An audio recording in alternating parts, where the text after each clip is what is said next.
This video is only for education and information purpose. Don't purchase any product without making proper research. Hi guys, welcome back another video. Today in this video we will talk about legit kits.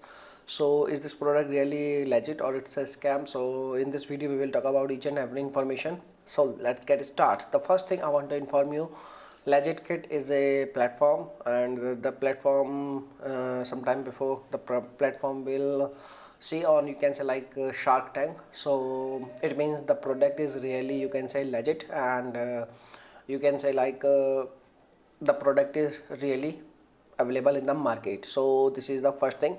Now come to the second thing, that is like you should purchase this product or not. So my dear friends, as you know, the costing of the product is very big, and you can say expensive product, and the product is also available on Etsy. It is a e-commerce platform, and you can see legit kits are also available on Etsy, and the costing you can also see there are, the costing is very expensive.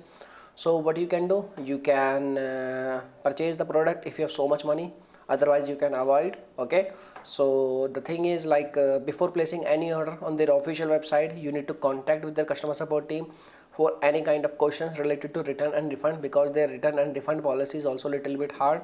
So you need to contact, you need to ask question related to return and refund, and after you can say satisfaction, then you can make a purchase, otherwise you can avoid. Okay, so this is the information. Now you can make your own decision what you have to do, and thanks for watching this video. My dear friends, bye bye.